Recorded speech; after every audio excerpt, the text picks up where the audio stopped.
आप सबका बहुत बहुत स्वागत। गर्मी में आप आए, बात सुनने आए, इसके लिए दिल से आप सबका धन्यवाद करता हूं। वीरा पासी जी के याद में ये फंक्शन है।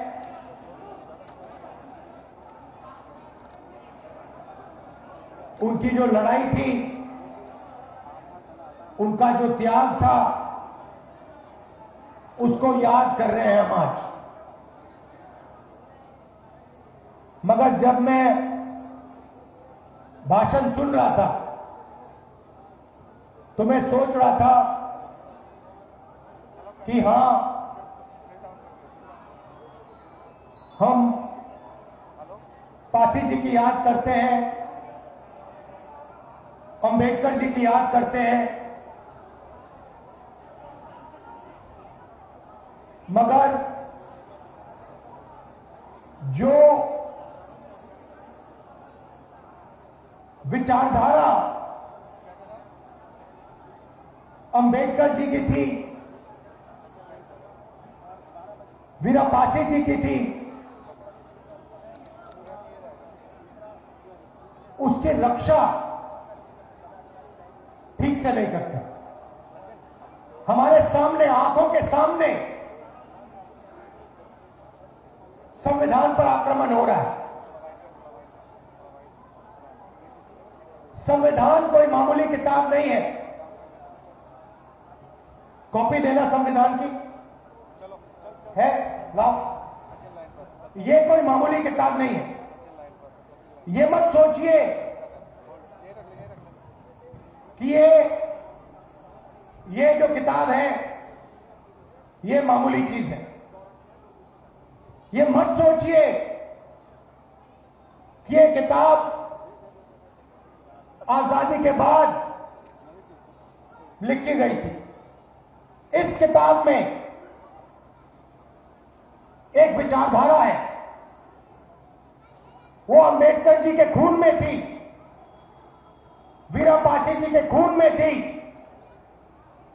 महात्मा गांधी जी के खून में थी। और हर प्रदेश में आपको कोई ना कोई व्यक्ति मिलेगा जो इस किताब के लिए लड़ा था और मरा था। केरल में नारायण गुरु जी, कर्नाटक में बसवाड़ा जी, बुद्ध भगवान, गुरु नानक, कबीर, इन सब की आवाज इस संविधान में है। हम बड़े बड़े फंक्शन करते हैं, फोटो के सामने हाथ जोड़ देते हैं, मूर्ति के सामने मत्था टेक देते हैं,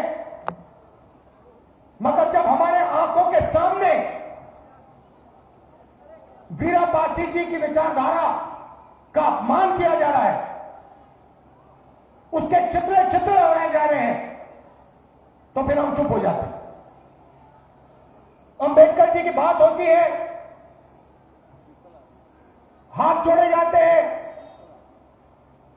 मगर जब अंबेडकर जी के संविधान पर आरएसएस खुलकर आक्रमण करता है, फाड़ के फेंक देता है,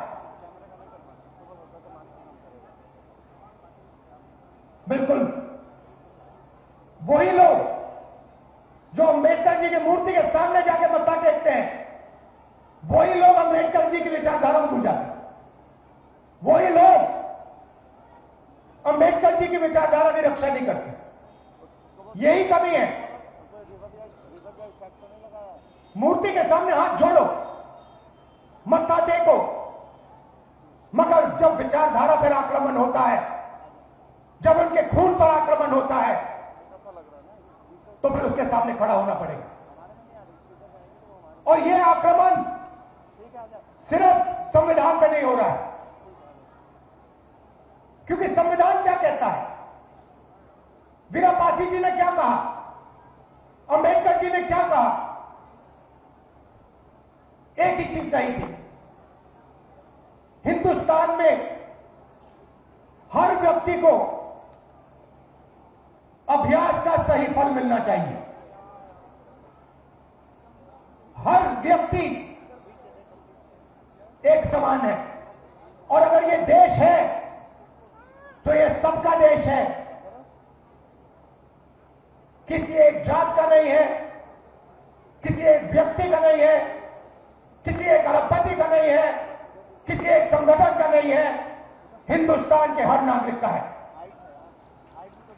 नहीं, आप ताली बजा रहे हो, ताली बजा रहे हो, मगर जब आपके सामने, मुंह के सामने इस संविधान को फाड़कर आरएसएस के लोग फेंकते हैं तो फिर आप चुप हो जाते हैं।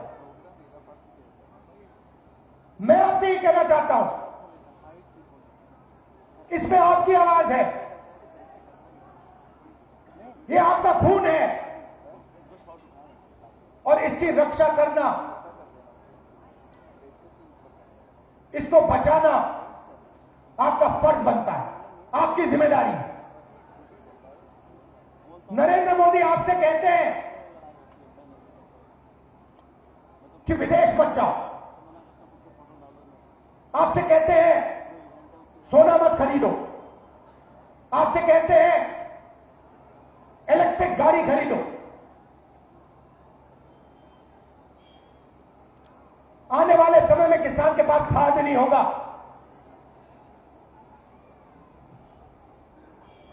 आर्थिक तूफान आ रहा है, आप देखना कुछ ही महीनों में महंगाई कहां जाती है,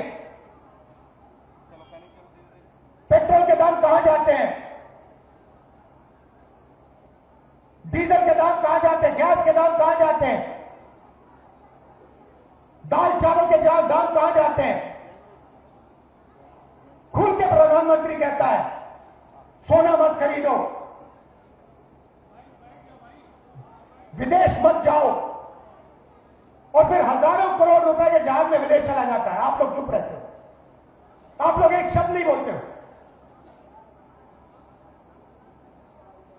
और 24 घंटा प्रधानमंत्री इस पर आक्रमण करता है, वोट चोरी करता है, इस पर आक्रमण करता है, मनरेगा को खत्म करता है, इस पर आक्रमण करता है, जाति जनगणना नहीं करवाता, इस पर आक्रमण करता है, अंबानी अदानी को पूरा देश बेच देता है, इस पर आक्रमण करता है।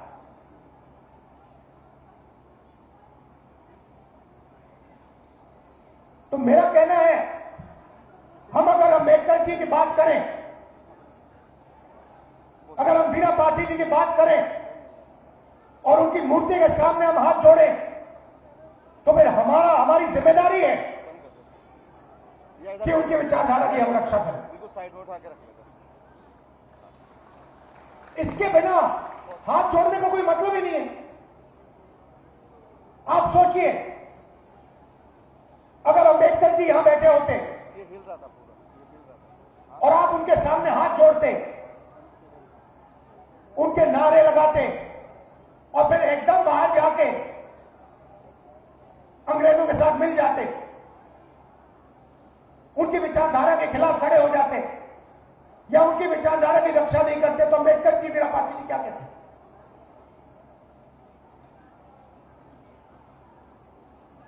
तो जब हम अम्बेडकर जी की याद करते हैं, वीरा पासी जी की याद करते हैं, गांधी जी की याद करते हैं, बुद्ध भगवान की याद करते हैं, तो जिम्मेदारी, पहली जिम्मेदारी उनकी विचारधारा की रक्षा करने की। और यह मैं चाहता हूं 21वीं सदी के वीरा पासी दिखाई दें, मैं चाहता हूं 21वीं सदी के अम्बेडकर दिखाई दें, मैं चाहता हूं 21वीं सदी के गांधी जी दिखाई दें। और वो कहां से आएंगे? आप में से आएंगे, और कहीं से आ ही नहीं सकते, आसमान से तो टपक नहीं सकते, विदेश से तो नहीं आ सकते, आज के युवाओं में से आएंगे। आने वाला समय बहुत मुश्किल है। मोदी जी ने क्या किया? हिंदुस्तान का पूरा धन आपके जेब में से, आपके घरों में से निकाल लिया, संविधान आपकी रक्षा करता था। संविधान कहता था कि पब्लिक सेक्टर होना चाहिए। संविधान कहता था आरक्षण होना चाहिए। संविधान कहता था जुडिशरी में न्याय होना चाहिए। ये सारा का सारा नरेंद्र मोदी जी ने, अमित शाह ने, आरएसएस ने खत्म कर दिया। संविधान कहता था कि फ्री एंड फेयर मीडिया होना चाहिए, खत्म कर दिया। आपका पैसा आपके जेब से पूरा का पूरा निकाल दिया। आपकी मेहनत का पैसा,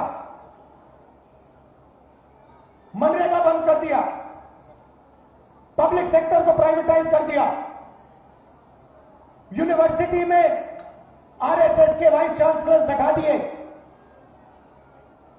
उनको कुछ नहीं मालूम, साइंस नहीं मालूम, हिस्ट्री नहीं मालूम, ज्योग्राफी नहीं मालूम, मगर यूनिवर्सिटी चला रहे हैं। क्यों? क्योंकि आरएसएस के हैं। तो संविधान को इन्होंने खत्म कर दिया है। संविधान कहता है हर व्यक्ति के पास एक वोट होना चाहिए।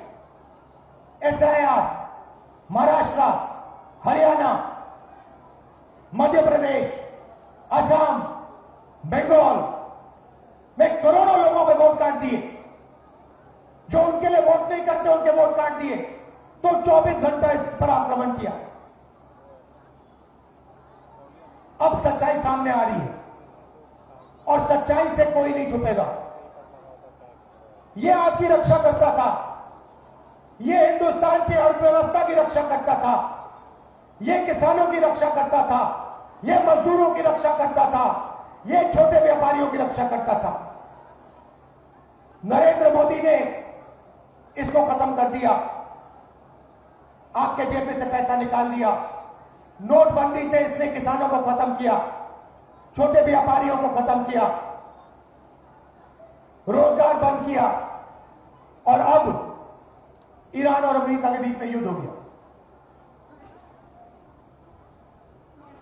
अभी आपको बात समझ नहीं आई कि हुआ क्या है। आप सोच रहे हो कि अमेरिका और ईरान के बीच में युद्ध है तो क्या हुआ, वो लड़ रहे, हमारा क्या लेना देना। भाई और बहनों, ये पहले आपकी रक्षा करता था, ये गायब हो गया है। अब आर्थिक तूफान आने वाला है। क्यों?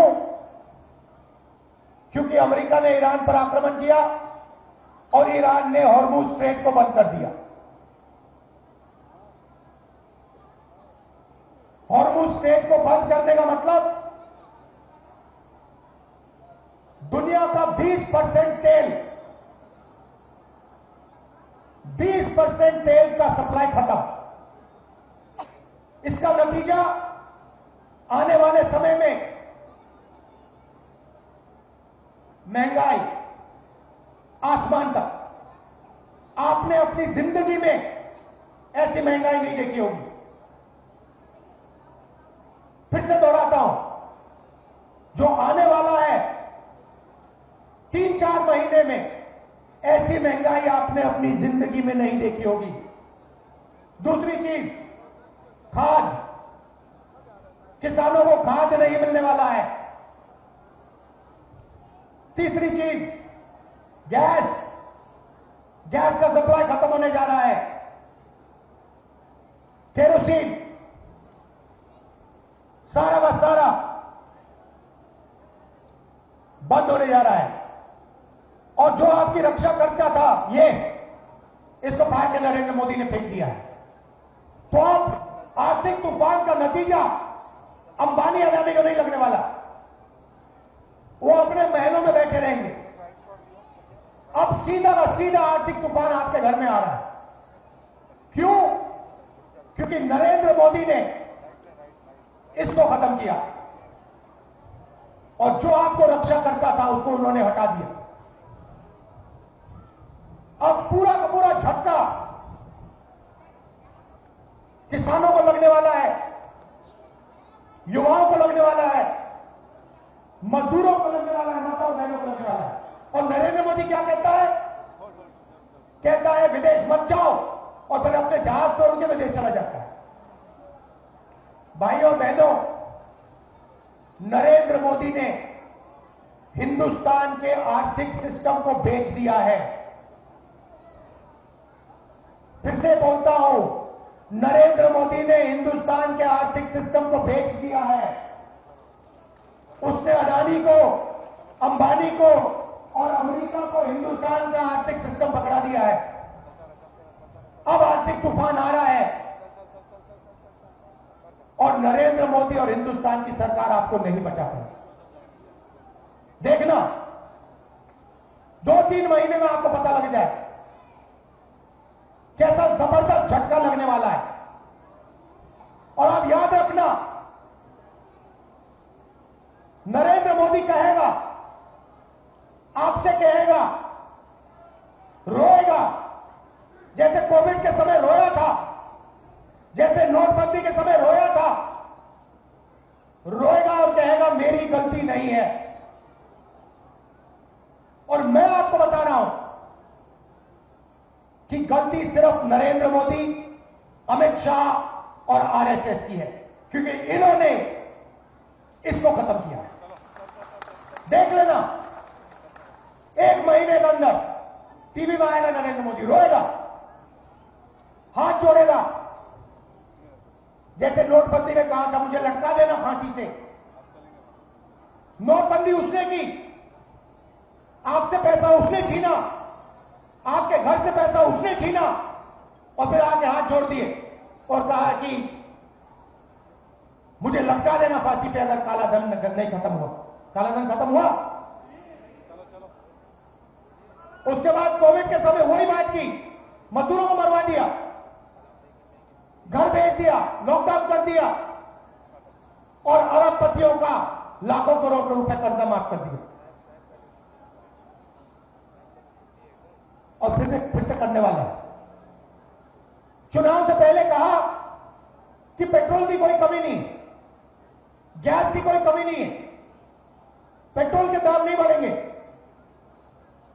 और आज जब पेट्रोल के दाम बढ़ रहे हैं तो अंबानी पेट्रोल हिंदुस्तान के बाहर भेज रहा है।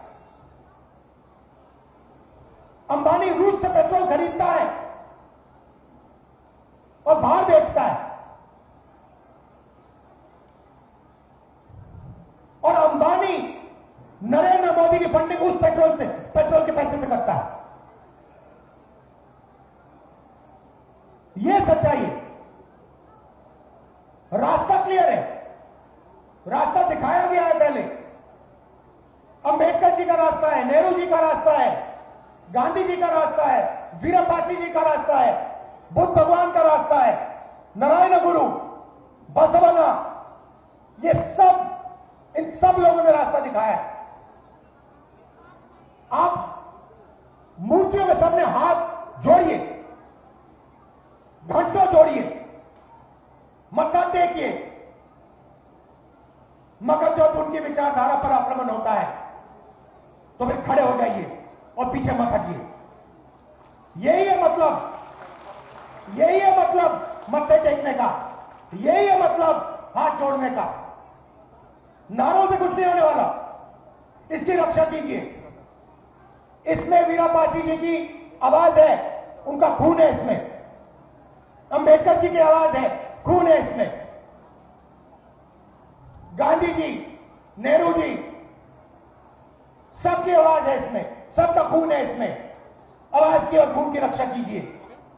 हाथ जोड़ने से अब कुछ नहीं होने वाला है, खड़ा होना पड़ेगा, लड़ना पड़ेगा। दिल से आपका धन्यवाद करता हूं, आप दूर दूर से आए, गर्मी में आपने बात सुनी, मगर अब जब आप घर जाओगे, जब ये आरएसएस के कार्यकर्ता आपके सामने आएंगे, नरेंद्र मोदी की बात करेंगे, अमित शाह की बात करेंगे, उनसे आप सामने उनको कहो कि आपका प्रधानमंत्री गद्दार है, आपका होम मिनिस्टर गद्दार है, आपका संगठन गद्दार है, आपने हिंदुस्तान को बेचने का काम किया है, आपने हमारे संगठन, आपने हमारे संविधान पर आक्रमण किया है, आपने अंबेडकर जी पर आक्रमण किया है, आपने वीरापासी जी पर आक्रमण किया है, आपने गांधी जी पर आक्रमण किया है। खुल के उनसे कहिए। दिल से आपका धन्यवाद करता हूं। नमस्कार, जय हिंद। राजनीति हो या क्रिकेट, देश विदेश की ब्रेकिंग हो या आपके मोहल्ले की बड़ी खबर, सब मिलेगा एक ही ऐप में, सबसे तेज और भरोसेमंद। अभी डाउनलोड करें दैनिक भास्कर डिजिटल।